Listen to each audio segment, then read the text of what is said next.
और अब paper leak से जुड़ी बड़ी खबर। टीवी9 के खुलासे पर बिहार ईओयू की मोहर। ईओयू ने माना नीट का पेपर लीक हुआ। ईओयू ने शिक्षा मंत्रालय को रिपोर्ट भेजी है अपनी, और रिपोर्ट में सबूत के तौर पर 13 बयान भेजे हैं। रिपोर्ट में पटना के सेफ हाउस की भी जानकारी दी गई है। रिपोर्ट में पैसों के लेन देन की जानकारी दी गई है।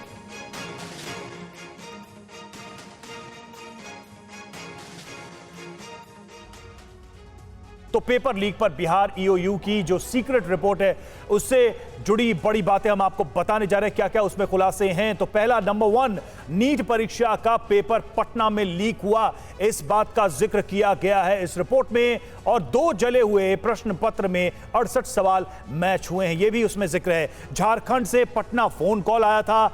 चौथी बड़ी बात, पटना में JH01BW0019 कार बरामद की गई, और कार में सिकंदर, अखिलेश और बिट्टू थे। कार में कई छात्रों के एडमिट कार्ड्स भी मिले हैं। कार में प्रश्न पत्र और आर्थिक लेन देन के सबूत भी मिले हैं। पेपर लीक का असली सेंटर हजारीबाग था, यह भी जानकारी सामने आई है।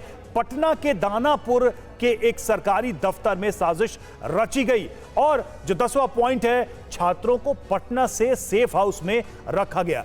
आगे छात्रों को 3 ठिकानों पर रखा गया। सेफ हाउस में छात्रों को प्रश्न उत्तर रटवाया गया, यानी कि प्रश्न पत्र दिया गया और उसके आंसर्स को भी पूरी तरह से रटवाया गया। रुपेश हमारे साथ बने हुए। रुपेश, लगातार इस पूरे मामले को डे 1 से आप ट्रैक कर रहे हैं, कई बड़े खुलासे आपने किए हैं, और सीधे तौर पर ईयू ने उन खुलासों पर, उन रिपोर्ट्स पर आपकी जो जानकारी थी, जो देश के सामने आपने रखी, उस पर मुहर लगाया। अब इन तथ्यों के बाद क्या स्थिति बनती नजर आ रही है इस जांच की? देखिए, डे 1 से हमारे पास जो तथ्य थे उसके आधार पर हम कह रहे हैं कि पेपर लीक हुआ है। और पेपर लीक को लेकर ना तो पटना पुलिस मान रही थी, ना ही एनटीए मान रहा था। लेकिन जैसे जैसे तफ्तीश आगे बढ़ी, जैसे जैसे सबूत सामने आए, जिन 13 लोगों को गिरफ्तार किया गया था उनके बयानात सामने आए, और उससे यह स्पष्ट हो गया कि पेपर लीक हुआ। ईओयू ने भी कह दिया कि पेपर लीक हुआ। एनटीए से मूल प्रश्न पत्र मांगा गया, उसका मिलान कराया गया, और उसके बाद अब तक की जो तफ्तीश है उसके बाद से आर्थिक अपराध इकाई के हेड ने शिक्षा मंत्रालय को अपनी रिपोर्ट भेज दी है, और इस रिपोर्ट में तमाम तथ्य हैं। टीवी9 भारतवर्ष ने जो खुलासे किए, जो गेस्ट हाउस प्रकरण तक ना तो पुलिस की पहुंच थी और ना ही किसी की पहुंच थी, वहां टीवी9 भारतवर्ष पहुंचा। वहां पर मंत्री जी, कमरा नंबर, लेटर नंबर, उसके बाद से सरकार को सामने आना पड़ा। सरकार के उप मुख्यमंत्री ने प्रेस कॉन्फ्रेंस किया। जांच रिपोर्ट में जो तथ्य सामने आए थे उसको उन्होंने सामने रखा, कागजात पेश किए, 3 लोगों को सस्पेंड किया गया, और पूरी जांच को एक दिशा हमारी रिपोर्ट के बाद से मिली है। उन तमाम रिपोर्टों का जिक्र आर्थिक अपराध इकाई ने अपनी जो स्टेटस रिपोर्ट जो शिक्षा मंत्रालय को सौंपी है उसमें सभी बातों का जिक्र किया गया है। और ये भी जिक्र किया गया है कि अभी तफ्तीश जारी है, क्योंकि हजारीबाग में प्रश्न पत्र, हजारीबाग के परीक्षा केंद्र से प्रश्न पत्र लीक हुआ, और वहीं पर झारखंड में ही कुछ मेडिकल स्टूडेंट्स ने क्वेश्चन पेपर को सॉल्व किया, और वो जो आंसर मिला, वो आंसर और क्वेश्चन वो दिया गया चिंटू को। चिंटू ने अपने व्हाट्सएप से प्रिंट निकाला, और उसके बाद से जिस सेफ हाउस तक आज टीवी9 भारतवर्ष पहुंचा, सेफ हाउस का अब तक सिर्फ जिक्र हो रहा था, लेकिन किस दुर्गम इलाके में, किस वीरान इलाके में सेफ हाउस इंसॉल्वर गैंग ने बना रखा है, जहां पर इंसान का पहुंचना थोड़ा मुश्किल है, क्योंकि वो इलाका ना तो सड़क है और वहां पर कुछ बिल्कुल। तो धीरे धीरे ये स्थिति साफ हो गई है। पटना में जो लीक हुआ उसको लेकर कि पूरा नेटवर्क कैसे काम कर रहा था। शुक्रिया आपका रुपेश, हमसे जुड़ने के लिए, जानकारी के लिए। झारखंड नंबर की कार से सिकंदर गिरफ्तार हुआ। झारखंड से आई सूचना पर गिरफ्तारी हुई। संजीव मुखिया कार ड्राइवर चला रहा था कार, यह भी बड़ी जानकारी। 5 मई को पटना पुलिस ने किया था गिरफ्तार सिकंदर यादवेंदु। जिस कार से गिरफ्तार हुआ वो कार अब शास्त्री नगर पुलिस के कब्जे में है। संवाददाता रुपेश और ज्यादा जानकारी दे रहे हैं आपको इस खबर के विषय में। बिहार पुलिस को झारखंड से एक मिस्टीरियस कॉल आता है और नीट पेपर लीक मामले के सारे राज खोल देता है।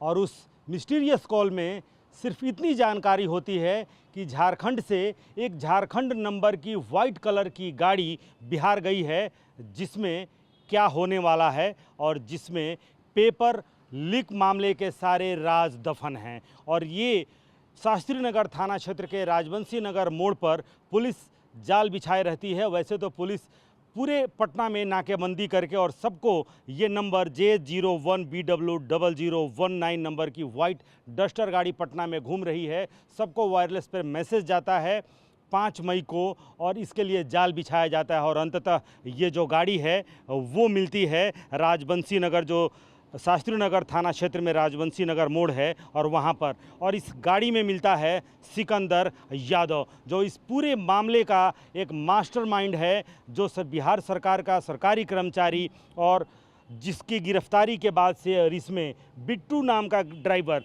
बिट्टू जो रोहतास का रहने वाला है, बिट्टू वो गाड़ी चलाता है, जो संजीव मुखिया का आदमी, और इसी में मिलता है अभिषेक, और उसके साथ यहाँ पर सिकंदर यादव। सिकंदर यादव ही वो आदमी है जिसके पास से कई छात्रों के इसी गाड़ी में एडमिट कार्ड बरामद होते हैं, और उसके बाद से जब उससे पूछताछ की जाती है, पुलिस इसी शास्त्री नगर थाने में इस गाड़ी को और इस गाड़ी में मौजूद तीनों को लेकर के आती है। धीरे धीरे राज खुलने शुरू होते हैं, कई मामले सामने आते हैं, और उन सभी कड़ियों को जोड़ने के बाद से पटना पुलिस ये खुलासा करती है कि नीट का पेपर लीक हुआ है, और इस मामले को आर्थिक अपराध इकाई को बाद में सौंप दिया जाता है। और तमाम कड़ियों और बयानों को जोड़ने के बाद से यह साबित हो जाता है कि पटना में नीट का पेपर लीक हुआ है, और 20 से 25 छात्रों को उस पेपर, क्वेश्चन पेपर के साथ उसके आंसर, जो आंसर सॉल्व कराया गया था झारखंड में, और झारखंड के हजारीबाग में ही पेपर लीक हुआ, और वो पेपर लेकर के सिकंदर यादव इसी गाड़ी के साथ पहुंचा था पटना। और सिर्फ गाड़ी नंबर वाइट डस्टर, ये इनपुट उस मिस्टीरियस कॉल से मिलता है, और एक कॉल सारे राज खोल देती है, और आज पूरा देश इस राज को जानता है कि पेपर लीक हुआ है। 24 लाख बच्चों का भविष्य दांव पर लगा है।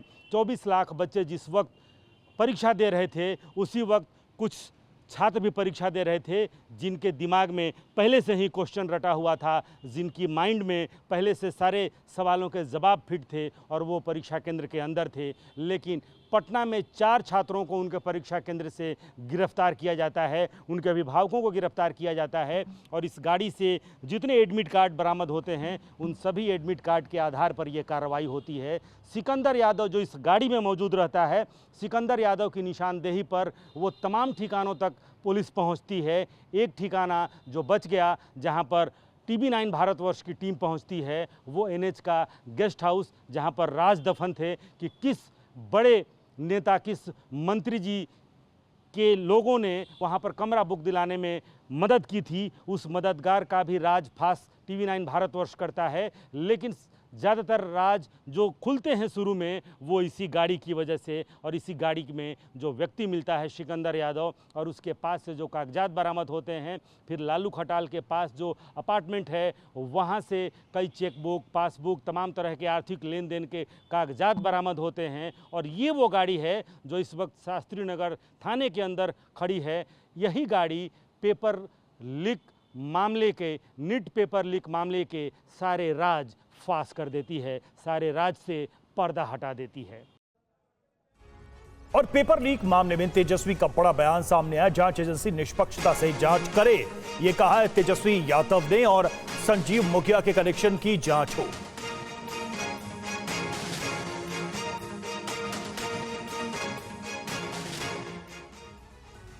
वहीं बिहार के डिप्टी सीएम विजय कुमार सिन्हा ने तेजस्वी के आरोपों पर पलटवार किया है। आपको सुनाते हैं।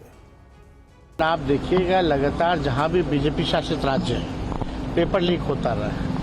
हम लोगों के सत्ता के बाहर जाने के बाद भी आप देखिएगा, जो शिक्षा विभाग से शिक्षकों की जो तीसरा जो चरणबद्ध जो निकलना था, उसको रद्द किया गया क्योंकि पेपर लीक हो गया। और वो पेपर लीक करने वाला अभी भी घूम रहा है। बारी बार बेल करा लिए। किंग पिंग वही लोग हैं, नाम इस वाले में भी उन्हीं लोगों का आ रहा है, लेकिन कोई कार्रवाई नहीं हो रही।